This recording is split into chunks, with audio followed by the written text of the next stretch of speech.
Existe um mal que assombra a vida amorosa da mulher brasileira. E eu quero, nesse vídeo de hoje, botar luz para esse mal e ajudar você a lidar com ele. Seja você que, de alguma maneira, passa por isso, ou você conhece uma amiga que vivencia essa assombração. E esse vídeo aqui parte de uma história que eu ouvi, na verdade um desabafo, de uma moça que mandou lá no meu Instagram. Ela disse mais ou menos assim para mim: Diogo, eu, eu não sei o que acontece comigo. É como se eu tivesse um imã para homem problemático. É cara com problema financeiro, é cara com problema com bebida, é problema com ex-mulher, problema com o filho dele, problema com o pai e com a mãe dele, tem a vida enrolada, tá devendo aqui, tá fazendo coisa ali. Assim, é o problema em pessoa. E é interessante porque eu vivo me atraindo, me apaixonando por homem problema. Se chega pra mim um cara tranquilo, resolvido, ele não desperta nada em mim. Mas quando eu me apaixono, eu já sei e já fico me perguntando qual problema esse homem tem. Então eu queria entender o que está acontecendo comigo, como é que eu posso fazer para mudar. Porque eu não quero viver um relacionamento onde eu tenho que ficar ali sempre cuidando de alguém, sempre resolvendo a vida de alguém. E detalhe, muitos namorados que eu tive, eles resolveram a vida deles e magicamente depois eles foram embora e eu fiquei sozinha. Parece um relato único esse, mas na realidade, nos últimos 8 anos atendendo casos de amor na terapia, eu ouvi muitas histórias parecidas. Muitas histórias parecidas.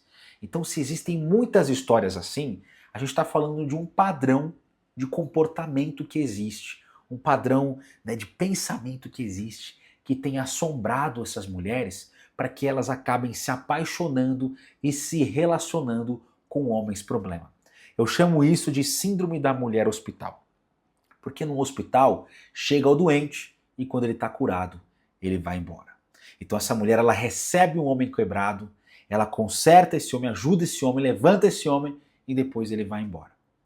E é interessante que esse comportamento dessas mulheres, ele não se restringe apenas na vida amorosa, ela também se estende nas suas amizades e no seu núcleo familiar. Então vamos pensar um pouquinho. Talvez você seja, ou você conheça, uma mulher muito forte. Aquela que segura a família. Então ela resolve a vida dos pais, ela dá conselho para os irmãos, se acontece algum problema de ter que levar alguém no médico, ou teve algum pepino no meio do caminho, é essa mulher que vai lá, se abdica do tempo dela, se abdica do dinheiro dela para poder resolver problemas familiares. E ela não pode, ela sente que não pode chorar, que ela não pode desabar, senão a família rui, porque o que vai acontecer com as pessoas sem ela? Então ela se coloca na posição de fortaleza e ela também não costuma pedir ajuda para ninguém, porque geralmente é ela que ajuda as pessoas e ela não quer dar trabalho para os outros, porque ela sabe quanto cuidar de outras pessoas demanda trabalho. Além disso, essa mulher, ela é a conselheira do grupo. Acho que meu filho chegou. Peraí. Chegou? Não? Chegou não? Então quem tá falando comigo? Ah, vem cá, vai aparecer no YouTube? Bora aparecer no YouTube, seu Tomás? Filhão lindo, tá cheiroso. Olha só, pessoal, isso aqui é meu filho, senhor Tomás. Veio fazer uma participação no vídeo, filhão? Quer ler o livro? Não. Quer... Ah. Vou pausar e daqui a pouco eu volto. Pera aí que eu vou aproveitar um tempinho com ele agora. Como é bom estar com nossos filhos. Eu não sei se você tem filho ou não, mas oh, que coisa boa. Foi tão bom ali ficar com o Tomás, ficar com a Dani. A Dani fez uma carne de panela. A gente comeu com pão francês, parecia aquelas carne louca de de festa infantil dos anos 90. Eu fui pro passado. Aí depois já emendei atendimento terapia e estamos aqui. Estamos aqui de volta para continuar nosso assunto. Mas ó, aproveitando que a gente quebrou um pouco a nossa linha de raciocínio, se inscreva no canal, deixa seu like, ativa a notificação para receber novos vídeos. Se você chegou aqui de paraquedas, aqui quem vos fala é o terapeuta Diogo Moreira. E há 8 anos eu venho ajudando o povo brasileiro a lidar com as suas questões do coração através da terapia. Mas vamos lá, eu estava falando sobre a mulher que tem a síndrome da mulher hospital. E eu disse como isso impacta a vida dela, não somente na parte do relacionamento afetivo, mas também nas suas relações sociais. Eu falei um pouco sobre a questão familiar, mas também afeta as questões das amizades. Porque ela é vista como aquela amiga que, meu, é aquela amiga que é pau pra toda obra. Você tá passando por um problema, vai lá e liga pra ela, fala: "Amiga, tô passando por uma questão, o mozão foi embora, posso conversar com você? Posso tomar um café?" Meu, essa mulher, ela vai desdobrar a agenda dela para poder encontrar a amiga, poder ouvi-la e dar uma palavra. Isso sem falar de várias pessoas que pedem ajuda para ela, uma série de coisas, e ela vai te desdobrar, porque é uma pessoa que ela tem aí uma necessidade de ajudar o próximo. Só que o grande problema disso tudo é que tudo isso pode até ser bonito. Nossa, existe um altruísmo, existe uma generosidade, mas na realidade o que eu vejo é uma falta. Falta de autoestima, falta de percepção de que enquanto ela está levantando todo mundo, a vida dela está ruindo. Porque a sobrecarga física, mental e emocional vai cobrar um preço caro. E um dos preços é ela não conseguir ter a vida que ela deseja. Porque isso trava não somente a vida amorosa, mas também trava o crescimento profissional, trava o crescimento financeiro. Pensa, a pessoa que ajuda todo mundo, empresta dinheiro, etc., como é que ela vai prosperar? Imagina a pessoa, né, que procura sempre um relacionamento com um cara complicado, com um cara bagunçado. Como é que ela vai vivenciar um bom casamento? Como é que ela vai vivenciar, viver a plenitude da família dela com um homem que ela precisa cuidar como se fosse um filho? Para depois, assim como um filho, depois de educado, depois de criado, vai embora. Essa mulher, ela precisa entender que ela não é UTI, que ela não é hospital, que ela é um ser humano que precisa tanto de amor quanto os outros. Mas o que será que fez com que ela se tornasse essa pessoa? Existem diversas hipóteses para isso. Uma delas é ela observar na própria casa dela esse exemplo. Por quê? Porque a gente carrega bagagens da nossa família, bagagens, nessas heranças que vão passando de geração em geração através, né, da observação das crianças, do comportamento dos pais. Porque a criança, assim como meu filho bebê, né, ele está filmando tudo o que acontece. Ele está filmando a maneira como eu falo, como a mãe dele fala, como a gente, né, pega no garfo, pega na faca para poder comer, como a gente faz as coisas, ele começa a imitar, imitar, imitar, porque a criança ela aprende imitando. Então uma possibilidade, né, então você que está sentindo que tem esse problema, observa como é que era a tua mãe, ou como é a sua mãe. Ela é assim também? Ela é desse jeito?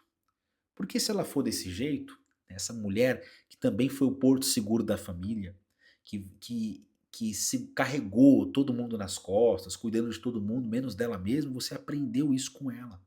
E você repete. Repete um padrão sem ao menos questionar. Porque se sua mãe fez isso também, para ela teve um custo. Talvez um custo que você observa hoje em dia. Talvez um custo que de alguma maneira você também queira sanar, querendo fazer tudo por ela também. Talvez como uma forma de dívida emocional, não sei, não sei qual é o teu caso. Mas se você observar isso, talvez você tenha uma pista de que, poxa, se eu aprendi com a minha mãe e eu não questionei, talvez seja tempo de questionar e ver a vida dela como é hoje. O preço que ela pagou por ser assim. Ou o que fez ela mudar caso ela tenha mudado. Porque quem sabe eu não posso mudar também. Porque muitas das coisas que nós vivenciamos de negativo, elas podem se dissipar e podem ser resolvidas através, primeiro, de uma consciência. Eu consigo ver que eu estou fazendo aquilo. Eu consigo entender por que eu estou fazendo aquilo. E a gente consegue ter o poder de mudar, de poder escolher fazer diferente. Por mais difícil que seja, por mais atento que a gente tenha que ficar para poder prestar atenção na maneira como a gente se comporta, mas é possível. Existe também uma outra maneira da gente olhar para essa situação. Porque às vezes você teve ali uma família que sua mãe não era esse porto seguro todo. Porém, né? A sua família pode ter sido aquela família onde o pai e a mãe trabalhavam muito, e você talvez fosse a filha mais velha e tivesse irmãos pequenos. E você, por conta dos seus pais estarem trabalhando e você ser mais velha e e mais responsável, você teve que cuidar de todos eles. E você perdeu parte da tua infância, talvez da tua adolescência, cuidando dos seus irmãos mais novos. Não por maldade dos seus pais, mas por necessidade do contexto, você sabe disso, né? Claro, vai ter alguns casos, né, que o pai e a mãe aí foi responsável, mas a maioria das partes das famílias elas são compostas por gente honesta, gente trabalhadora. Então o pai e a mãe ia trabalhar e você ficava lá cuidando dos seus irmãos. Deixava de brincar, deixava de talvez se arrumar, deixava de ter uma paquerinha ali na adolescência porque tinha que ficar vigiando os mais novos. E isso te ensinou o quê? A deixar o prazer de lado, a deixar-se de lado e olhar sempre para a necessidade dos outros primeiro. Isso também é uma possibilidade. Você ter aprendido a ser assim, ser uma âncora por todos, por conta de uma situação contextual. Um contexto que fez com que você tivesse que ter esse comportamento, esse padrão de comportamento em determinado tempo de vida e depois você não conseguiu, né, desatar esse nó. Ou seja, isso serviu até o momento. As crianças ficaram grandes, você não, opa, cresceram, estão mais espertinho, vou comer. Não, continua com aquela responsabilidade e você continua com ela. É como se nunca ninguém tivesse falado para você, chega, já foi, já fez o que você tinha que fazer. Uma outra possibilidade é você ter tido um pai problemático, tanto financeiramente, quanto talvez uma questão de saúde, talvez um pai um pouco violento. E você também observou também sua mãe tentando ajudá-lo, tentando acalmá-lo, e você via tudo aquilo. Então você cresce com uma ideia de que o homem, para casar, porque sua mãe casou com esse homem, é um homem problemático. Ele vai tender a ser problemático, porque esse é o modelo de casamento que você aprendeu. Uma outra vertente dessa mesma possibilidade é você ver nos homens problemáticos o seu pai. Projetar nesses homens com dificuldades na vida, cheios de desafios na vida, o seu primeiro grande amor masculino, que é a figura do teu pai. E você, ao tentar salvar esses homens, você é como se você quisesse salvar um pouco desse pai que você tanto amou, mas que nunca se cuidou ou que não conseguiu ser por uma questão de caráter, por uma questão de dificuldade, por uma questão de saúde, whatever. Não conseguiu ser o melhor pai que podia ser. Então você tentar salvar esses homens, tentar salvar esses caras é como se fosse você tentando salvar um pedacinho daquele homem que junto com a tua mãe criou e formou você. Você percebe que aqui a gente está falando de possibilidades? Tem mundo, a gente pode falar um monte aqui. O que é importante é você pensar na tua história. Eu dei exemplos, mas pensar na tua história. Porque todo padrão, tudo tem um começo. Pode ser familiar, pode ser contextual, pode ser uma questão também, né? Eu não falei disso, mas acho que vale a pena falar, uma questão de autoestima. A maneira como você se enxerga e você achar que você, de alguma maneira, só tem valor se for útil para os outros. Se você não for útil para os outros, é como se você fosse descartável. Você não reconhece a beleza, você não reconhece o que há de interessante em você e por isso você tem relações como se fosse uma troca, uma moeda, por medo de talvez ser rejeitada ou abandonada. Então, por isso, eu preciso ser útil a todo momento para não ser descartada pelos outros. E para isso, eu abro mão de ser feliz, de gostar de mim e de ter uma vida leve para ser aceita, para ser amada. Com isso, a gente já entende que tem um monte de coisa que está por trás disso. E como é que resolve? Primeiro, entender qual é a raiz disso tudo. Eu dei aqui vários exemplos, como já havia dito anteriormente. Você escolher fazer diferente. E se você perceber que são coisas muito pesadas, a terapia pode te ajudar. Então aqui embaixo tem um link aqui na descrição, todos os vídeos, onde a gente pode marcar uma sessão para a gente poder se conhecer. E se você não for muito com a minha cara, só gostar dos vídeos, quem sabe, marca com qualquer pessoa, não importa. Só procure uma maneira de você lidar com essas questões. E por fim, se você quiser, de uma maneira mais rápida, né, entender um pouco mais de como funcionam as bagagens emocionais, no meu e-book, né, Preparada para o Amor, eu tenho um capítulo só sobre esse tema, que eu acho que pode ser muito útil para você. Também vai estar aqui na descrição. Ademais, espero que esse vídeo tenha trazido algum insight, alguma percepção nova acerca de si mesmo, acerca de você mesma, e, e sobretudo ter trazido para você a consciência de que talvez você esteja amando de um jeito que exclua você de ter uma vida feliz.